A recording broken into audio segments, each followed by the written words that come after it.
파트 2. 결혼 생활.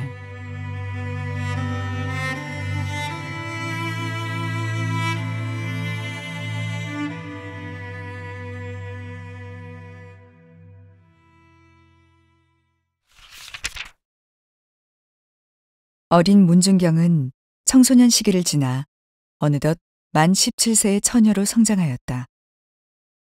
집에서는 혼기를 놓칠세라 시집 보낼 준비를 하고 있었다. 당시 결혼은 어느 교수들과 같은 방식으로 얼굴 한번 보지 못하는 양 집안끼리의 정략 결혼이 일반적이었다.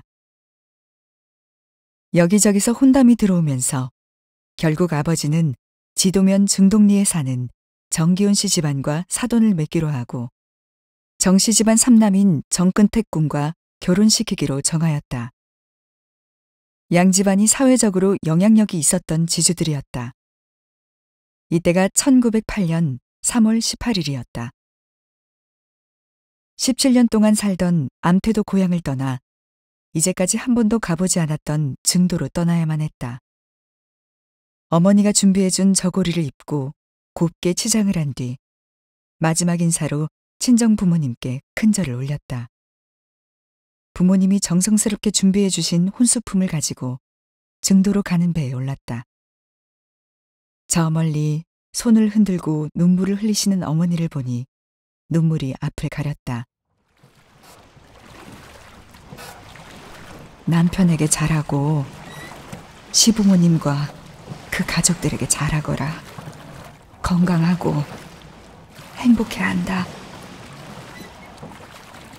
어머니의 말씀이 배를 타고 증도로 가는 내내 귓가에 울렸다. 드디어 증도, 당시 지도면에 도착해 준비된 가마를 타고 정씨 집안으로 향했다. 동네에는 이미 혼례에 대한 소문이 돌아 새색시 문준경의 가마가 들어가는 것을 지켜보는 사람들도 있었다. 정씨 집안에 도착한 문준경은 남편이 누구일지 너무도 궁금했다. 전통 혼례가 진행되고 새색시 문준경은 신랑을 살짝 엿보게 되었다. 신랑의 모습은 키가 크고 용모가 준수했다. 신부 문준경은 앞으로 정부치고 살아가야 할 신랑을 보니 비로소 안심할 수 있었다. 그리고 왠지 그가 믿음직스러워 보였다. 앞으로 친정 부모님이 말씀해 주신 것을 명심하면서 한평생 남편에게 잘하고 아들, 딸 낳아 행복하게 오래 살 것을 꿈꾸었다.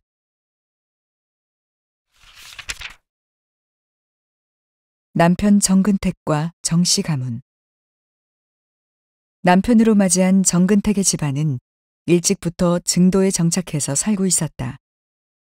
증도 정씨 문중은 1788년 증도면 증선마을의 영일 정씨로 시작되었고 그가 마을을 형성하였다고 한다. 등선마을이란 이름은 일출시 햇빛이 온 마을에 가득하다고 하여 붙여진 이름이라 전해진다. 결혼할 당시 남편 정근택의 아버지 정회운 씨와 어머니 김공섭 씨는 증동리에 살고 있었다. 신랑 정근택의 부모님은 슬하에 3남 3녀를 두고 있었다. 아버지 정혜훈 씨는 58세에 늦둥이를 얻게 되었고 이 늦둥이는 형제들 중 3남으로 문준경 전도사의 신랑이었다. 신랑 정근택은 일하지 않아도 될 정도로 부유한 가정 환경 가운데 자랐다. 그러나 그는 어려서부터 목포 일본인이 운영하는 어선용품 판매점에서 일하면서 일본어에 익숙해지고 장사 기술을 습득했다. 선진 문물에 대한 지식과 기술을 배우고자 했다. 그는 훗날 임자도 민어파시에서 객주업을 하면서 성공하게 된다. 파시는 바닷가 어장으로 바다 위에서 어획물 매매가 이루어지는 시장이다. 이곳에서 물품 매매를 중개하고 수산물을 수출하였던 것이다. 여러 가지 일 가운데는 새우를 잡아서 건조한 후에 대만에 수출하는 일도 있었다. 그의 활동 영역은 일본에까지 미치었는데 일본에서 양식업을 배워와 무인도에 나무를 심어서 자란 나무를 활용하여 김양식을 하고자 하였다. 그는 이렇게 왕성한 활동을 통해서 임자도의 대부호가 되었고 정근택의 별명이 서해안의 장부고였을 정도로 서해안권 해상무역을 중추적으로 감당하는 인물이 되었다. 해방 후에 그는 목포 어업조합의 초대 대표가 되었다. 정근택은 결혼 당시에도 늘 분주했던 것으로 보인다. 목포와 임자도뿐만 아니라 신안군의 여러 섬과 일본까지 왕래하면서 자신의 일에 열중했다. 그는 사업으로 집을 비우는 일이 많았다. 그래서 결혼 생활에 충실할 수 없었다. 시부모님도 아들의 이러한 생활을 걱정하며 며느리 문준경의 심정을 이해하고 있었다. 신부 문준경은 남편이 신념을 가지고 밖에서 열심히 일하는 것에 대해 처음에는 좋게 생각했다. 그러나 남편이 점점 밖에서 생활하는 기간이 늘어나고 집에 들어오는 날이 줄어들자 조금씩 불안해지기 시작했다. 참고 또 참고 혼자 지내는 날이 일상생활이 되자 문준경의 인내도 한내에 도달하기 시작했다. 문준경이 생각했던 일반적인 신혼생활과는 점점 멀어지고 있었다. 결혼해서 아이 낳고 행복하게 살려는 소박한 꿈이 그녀에게는 불가능해 보였다. 어려서부터 여자들에게 하나밖에 없었던 인생의 꿈. 남편의 부인으로, 아이의 어미로, 시부모님의 며느리로 자신의 삶을 아름답게 만들려고 했던 신부 문준경. 그녀는 절망으로 떨어지는 자신의 마음을 어찌해야 할 줄 몰랐다.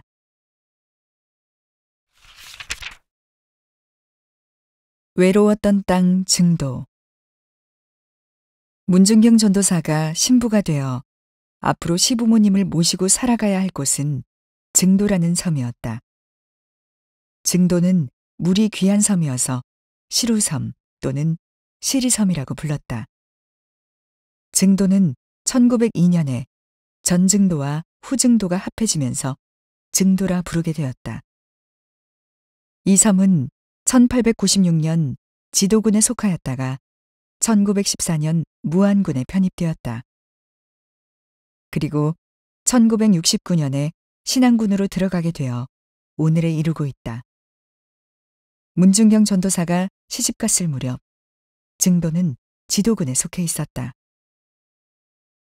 섬 일대인 방충리 앞바다는 14세기 때 침몰한 중국 원나라 무역선이 발견되어 1976년부터 1984년까지 10여 차례에 걸쳐 유물을 발굴한 곳이다.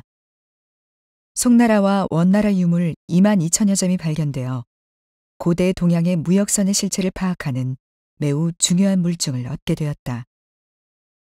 유물 대부분은 국립중앙박물관과 문화재청 산하기관으로 나누어져 보관 중이고 몇 차례 명품 위주의 유물 1000여 점이 전시되었다.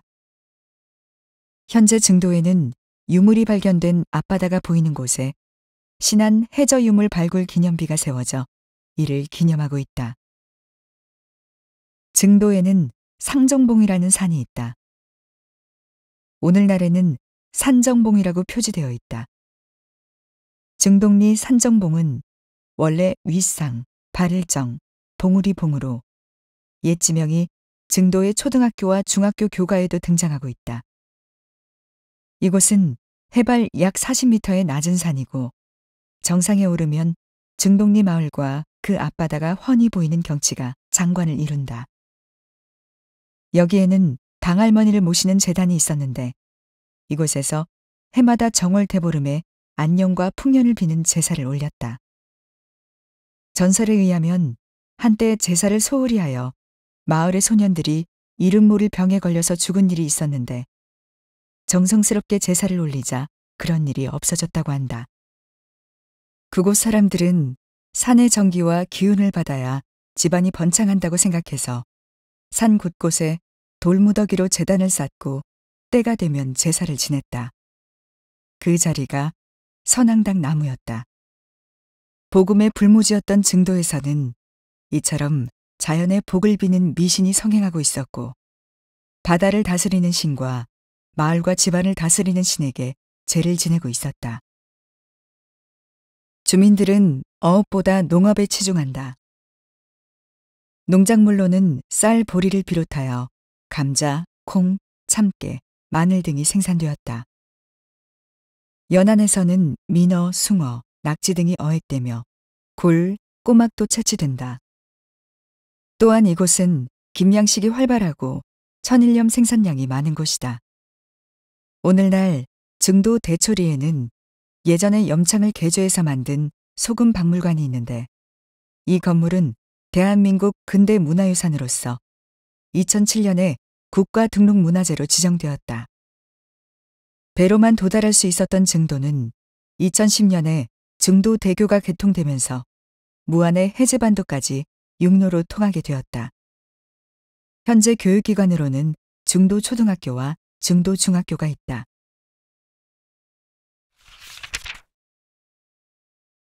결혼 초기. 남편 정근택은 결혼 이후에도 늘 바쁜 생활을 하였다. 증도와 목포를 오가면서 생활했기에 한 달에 2, 3일 정도만 집에 들를 정도였다. 신부 문준경은 사업으로 인해 바쁜 남편을 이해하려고 노력했다. 참고 또 참았다. 그러나 남편의 빈자리가 더해갈수록 문준경의 마음은 외로움으로 가득 차서 더 이상 주체할 수 없는 지경까지 나아가고 있었다. 시아버지는 그러한 며느리를 보면서 안타까워했다. 아가야, 이 녀석이 오늘도 안 오려나 보다. 너무 기다리지 말고 오늘은 그냥 쉬어라. 조금 있으면 올 기다. 조금 더 참아보자. 야, 아버지, 저는 괜찮은지라. 그때 친정아버지의 말씀이 생각났다. 여자는 시집가서 남편에게 사랑받고 시부모님 모시고 잘 살면 그것이 최고지. 문준경은 자신의 신세가 처량해 보였다. 시집 와서 남편과 함께한 시간이 적으니 자꾸 친정 생각만 났다.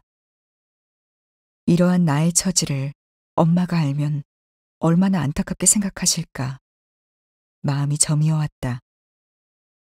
준경은 마당에 소여물을 주면서 소에게 하소연을 하기 시작했다.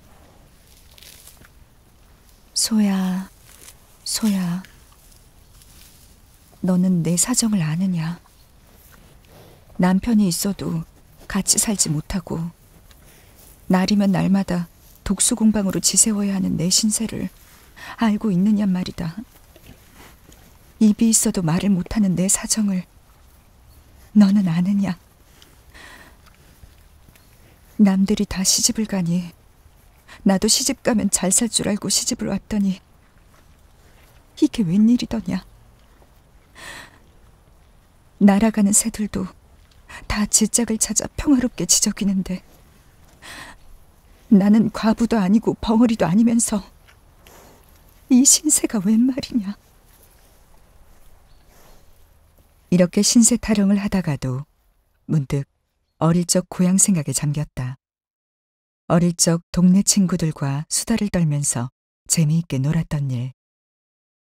언니 오라버니들과 깔깔대며 보냈던 시간. 친정집 마당과 마을 풍경들. 당장이라도 다시 고향으로 되돌아가고 싶은 심정이었다. 그러나 한번 시집 온 출가한 여자가 다시 친정으로 들어가는 것은 상상할 수 없는 노릇이었다. 그래서 새색시 문준경은 남편으로부터 채워지지 않은 텅 빈 마음을 시부모님께 더욱 잘하는 것으로 달랠 수밖에 없었다. 이러한 고달픈 마음을 아는지 모르는지 함께 살고 있는 둘째 손이 동서는 시부모님들처럼 친절하지 않았다. 작은 동서, 쌀 모아놓았다가 부자 되려고 하나? 웬 밥이 이렇게 모자라? 우리가 지금 대가족인데 이만큼만 하면 어떡해? 여자가 손이 커야지. 시아버지에게 귀여움만 받으면 최고야? 아, 그리고 오늘 밥 먹다가 이빨 나갈 뻔했잖아. 밥에 돌을 넣었어? 새색시 준경은 아무 말도 할 수 없었다. 그냥 서러움만 북받쳐 올랐다. 활발한 성격의 문준경이었지만 한 번도 생각하지 않았던 상황 앞에서 멈추지 않는 눈물만 흐르고 있었다.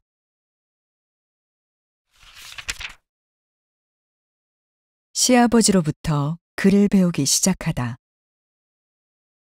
하루는 시아버지가 며느리 문준경을 불렀다. 아가야, 네가 우리 집에 들어와서 지내던 모든 일을 내가 눈여겨보고 있었단다.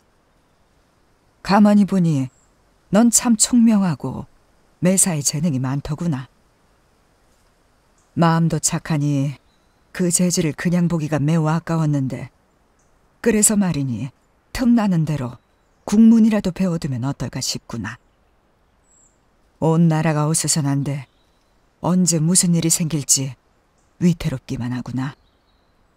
게다가 근택이란 놈은 오도 가도 않고 늙은 애비 걱정만 시키고 네 속만 잔뜩 썩이고 있으니 말이다. 정말 생각하면 알수록 너를 볼 면목이 없단다.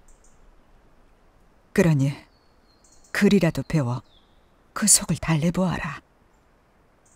혹시 언젠가 써먹을 날이 있지 않겠느냐. 내가 지금부터 직접 글을 가르쳐주마. 문준경은 어려서부터 글을 배우는 것이 꿈이었다. 그런데 시아버지가 그 꿈을 이루어 주신다고 하니 그동안 받은 모든 서러움과 외로움이 다 날아가 버리는 것 같았다. 시아버지는 곧바로 종이에 국문을 써나갔다. 가, 갸, 거, 겨, 고, 교, 구, 규, 그, 기. 한번 따라해 보거라. 가, 갸, 거, 겨, 고, 교, 구, 규, 그, 기. 네, 아버님. 가, 갸, 거, 겨, 고, 교, 구, 규, 그, 기. 준경은 갑자기 글을 포기할 수밖에 없었던 일이 생각났다. 감격의 눈물이 눈가를 촉촉이 적셨다. 아가, 너는 역시 총명하구나. 자상하게 가르쳐 주시는 시아버지의 배려에 깊이 감사했다. 그래서 준경은 더 열심히 공부했다. 나이 25세에 처음으로 글을 터득하게 된 그 기쁨은 이루 말할 바가 아니었다. 꿈인지 생시인지 그날 밤에는 도무지 잠이 오지 않을 만큼 신기하고 기뻤다. 준경은 그때부터 남편을 그리워하며 시름에 잠기는 일이 줄었다. 그 대신 글을 익히는 일에 전심전력을 다 쏟게 되었다. 시부모님 그리고 둘째 형님 가족과 함께 살아가면서 해야 할 일들은 너무도 많았다. 매번 밥 짓는 것도 자신이 해야 할 일이었고 식구들 빨래, 물을 길어서 물 항아리를 채우는 일, 밭에서 시시때때로 해야 할 일들, 헛간에서 방아도 쌌고 길쌈도 하며 눈코 뜰 새 없이 바빴다. 하지만 이러한 고된 일들이 글을 배우고자 하는 열정을 식히지는 못했다. 차분히 앉아서 글을 쓸 시간이 없어도 준경은 일하면서 땅바닥에 글을 써보고 손바닥에도 쓰는 연습을 쉼없이 했다. 또한 준경은 행여나 종이를 발견하면 모아두었다. 매번 글씨 쓰는 연습에 활용하기 위해서였다. 준경은 시아버지에게 붓자루 하나를 얻어서 닳고 다를 때까지 쓰는 연습을 했다. 이렇게 밤낮으로 시시때때를 가리지 않고 글을 익힌 끝에 드디어 준경은 국문을 깨우치게 되었다. 이제 눈에 보이는 글만 있으면 집어다가 읽기 시작했다. 글을 읽으면서 생활한다는 것이 결혼 생활의 유일한 기쁨이었다. 그럼에도 불구하고 문준경의 또 다른 꿈인 아이는 들어설 기미가 보이지 않았다.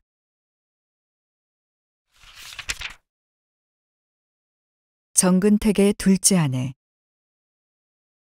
결혼 생활이 한 해 두 해 계속 지나가고 있었다. 10년이라는 결혼 생활이 언제 그토록 빨리 지나갔는지 알 수 없었다. 서러움과 외로움, 때론 기쁨과 보람이 교차되면서 많은 시간이 흘러갔지만 결혼 생활이 앞으로 어떻게 이어질지는 알 수 없었다. 왜냐하면 문준경에게 자식이 생기지 않았기 때문이었다. 그동안 문준경은 남편의 마음을 사기 위해서 노력했다. 겨울 한철 꼬박 길쌈을 지어서 봄이 되면 무명이나 배가 한필이 되었는데 그것을 장에 가서 팔아 송아지를 사고 남편 정근택이 주로 거하고 있던 임자면 타지로 보냈다. 남편의 사업에 도움이 되도록 하기 위해서였다. 문준경은 이렇게 남편이 잘 되기를 바랐고 남편에게 사랑받는 아내가 되고 싶었다. 문준경이 이렇게 아내로서의 도리를 다하며 열심히 살았지만 아이가 들어서지 않았던 것이 문제가 되었다. 남편 정근택이 자녀를 얻기 위해 둘째 아내를 받아들였던 것이다. 그녀는 전 남편과 사별하고 과부가 된 소복진이란 여인이었다. 그 당시 지주 집안에 아이가 없다는 것은 큰 문제였다. 시집 와서 10년이 넘도록 자식이 없는 것은 문준경에게도 큰 오점이었다. 집안의 대를 잇지 못한다는 책임이 문준경에게는 감당할 수 없는 큰 죄책감마저 들게 했던 것이다. 하루는 동네 아낙네들이 우물가에서 수다를 떨고 있었는데 문준경이 다가가자 말을 뚝 끊어버리고 딴청을 부리고 있었다. 이내 문준경은 그 냉담한 분위기를 느꼈지만 왜 그런지 알 수 없었다. 훗날 그동안 동네 사람들이 자신을 바라보는 눈빛이 차갑고 쯧쯧 혀를 찼던 이유를 알게 되었다. 남편이 다른 여자와 살고 있기 때문이었다. 아내 문준경이 아이를 가지지 못해서 남편이 외도를 했다는 것이다. 문준경은 속사정을 다 이야기할 수도 없었다. 그저 자신의 순탄하지 못한 결혼 생활이 슬퍼지기 시작했다. 더 이상 이러한 취급을 받으며 살고 싶지 않아서 스스로 목숨을 끊어서라도 생을 마치고 싶었다. 어느 날 준경은 캄캄한 밤이 되기를 기다렸다. 집에서 나와 바다로 향했다. 둘째 부인과 함께하는 남편에게 서운하고 외면당하는 느낌이었다. 아무도 자신의 편에서 자신의 속마음을 알아주는 사람이 없어 보였다. 갯고랑까지 어떻게 갔는지 밀려오는 파도 소리가 들리고 밀려 들어온 조수물이 거칠게 발목까지 차올라왔다. 문준경은 차가움에 놀라 다시 정신을 차렸다. 더 이상 들어갈 수가 없었다. 그래서 한참 동안 멍하게 서 있기만 했다. 마치 정신 나간 사람처럼 말이다. 죽고 싶은 심정이었지만 죽을 용기가 나지 않았다. 죽음이 두려웠다. 그래서 한없이 울었다. 울고 또 울었다. 문준경은 이때의 아픔을 계속 간직하고 있었다. 그가 훗날 여러 사람들에게 쓴 글을 보면 남편과 둘째 아내로부터 많은 고통을 받았다고 증언한다.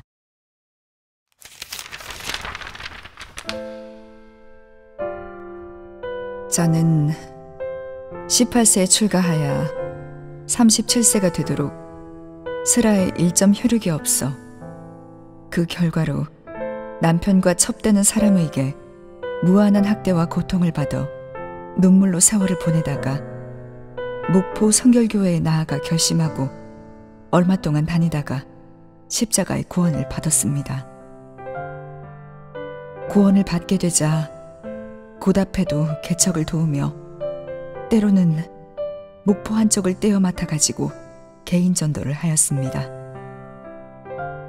그러는 중 친정에서도 처음에는 몹시 핍박하였지만 점점 감화가 되어 제가 41세 되던 해에 서울학원에 방청생으로 입학하였습니다. 문준경, 나의 구원과 봉사. 기쁜 소식 제6권 3호로 1939년 9월.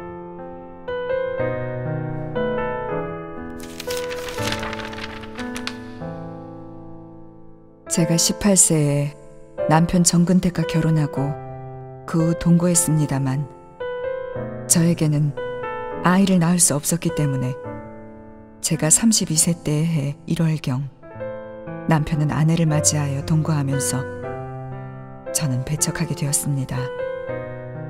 그리고 당시부터 혼자서 슬프게 생활하고 있었습니다. 제가 37세 때에 형제 중에 기독교를 신앙하고 있는 사람이 있어서 저에게 수양과 위안이 되므로 기독교를 신앙이라고 권유해왔기 때문에 저는 신앙하게 되었습니다. 1943년 형사재판소송 기록의 문준경 신상기록서에 나오는 증인 신문조서.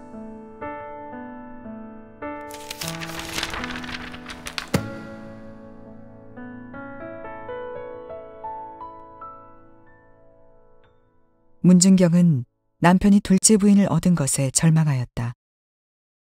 자신이 버림받고 그동안 남편에게 가지고 있었던 작은 소망도 이제는 완전히 사라져 없어져 버리는 것만 같았다. 남편뿐만 아니라 둘째 부인에 대해서도 어떻게 받아들여야 할지, 동네 사람들은 어떻게 생각할지, 문준경으로서는 인생의 막다른 골목에 다다른 심정이었다. 이런 절망의 마음은 몸을 해치고 있었다. 문준경의 건강은 날로 쇠약해져서 그만 몸져 눕고 말았다. 시부모님은 병약해진 며느리를 위해 백약을 지으며 며느리를 간호하였다. 절망한 마음으로 무력감마저 파고드는 인생의 고난 앞에서 시부모님의 마음과 지극정성의 간호는 그나마 문준경의 병세를 악화시키지 않게 만들었다. 누워있는 문준경은 시부모님의 고생을 가만히 보고만 있을 수 없었다. 그래서 어떻게든 일어나서 밀려있는 집안일들을 하려고 했지만 시부모님은 몸이 회복될 때까지 쉬라고 극구 말렸다. 이렇게 문준경은 병상에서 죽을 고비들을 넘기고 있었다.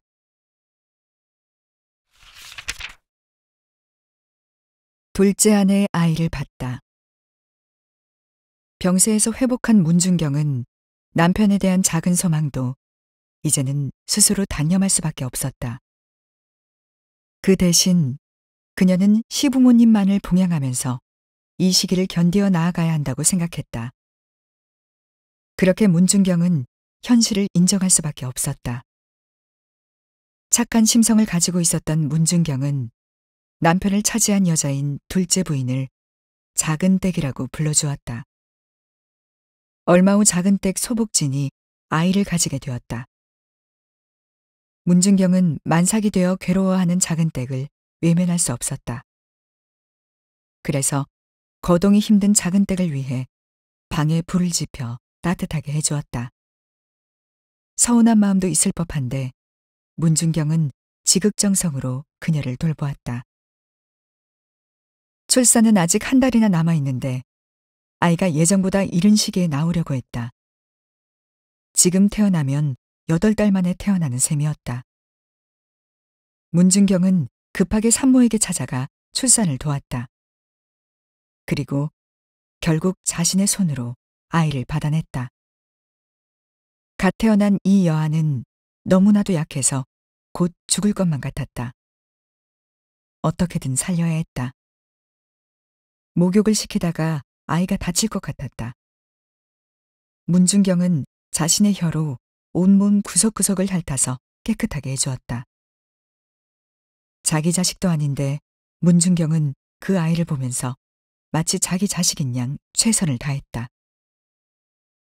이 모든 지극정성을 지켜본 큰 시숙 정영범 씨는 문준경에게 감탄하면서 몹시 고마워했다. 재수 씨, 동생 큰태기가 딸을 낳은 것은 다 재수 씨 덕이요. 그래서 내가 그 딸의 이름을 문심이라고 했소. 재수 씨의 이름 성과 재수 씨의 마음을 합해서 문심이라고 했는데 괜찮겠소? 재수 씨, 정말 고맙소. 재수 씨 같은 사람이 어디 있을까 싶어. 문준경은 자신이 낳은 아이도 아니었지만 10여 년 동안 자식이 없어서 괴로웠던 나날들이 주마등처럼 지나갔다. 남편에게 아이가 생겼다는 것만으로도 그동안 아이를 가지지 못해 생겼던 무거운 죄책감이 한순간에 날아가는 기분이었다. 착한 심성이 아니고서야 어찌 이러한 기분을 느낄 수 있겠는가. 문준경은 작은 댁이 다시 회복되기까지 산모와 태어난 아이 문심을 돌보았다. 문심을 자기 자식처럼 받아들였던 것이다.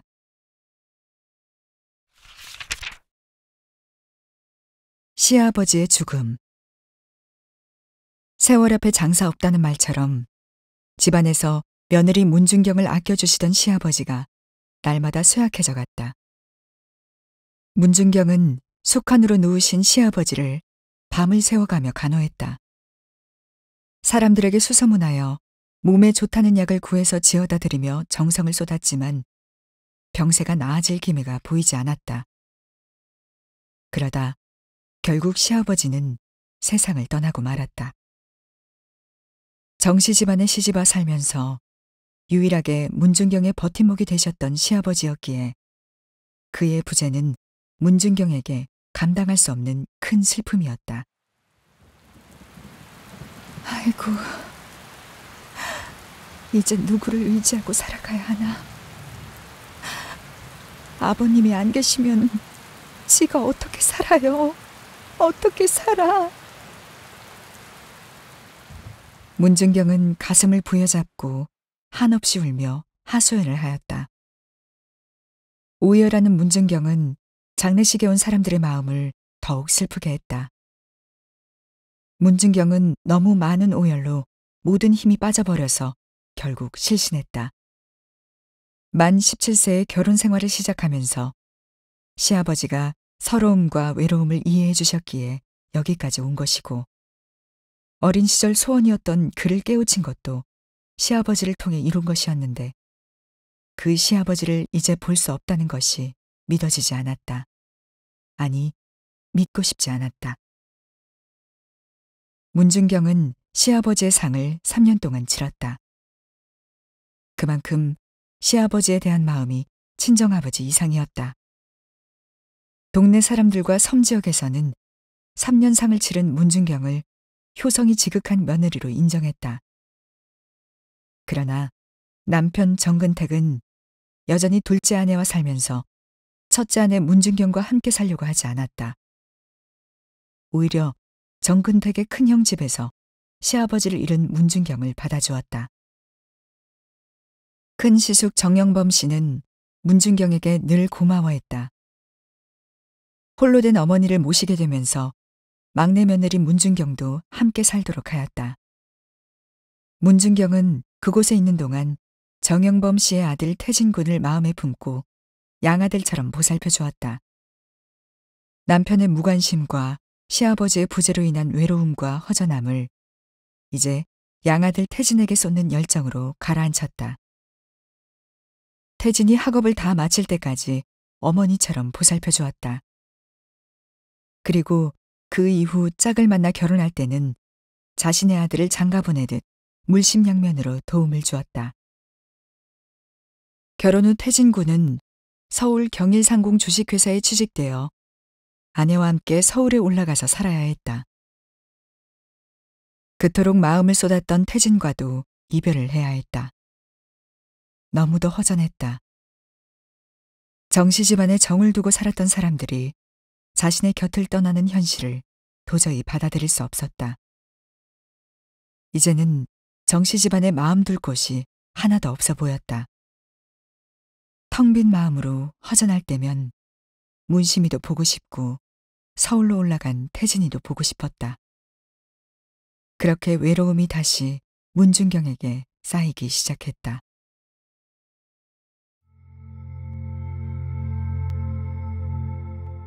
이제 무얼 하며 살아야 하지? 계속 여기 있어야 할까? 문득문득 앞날에 대한 생각에 잠겼지만 뾰족한 방법을 찾지 못하였다. 그렇게 시간이 흘러갔다.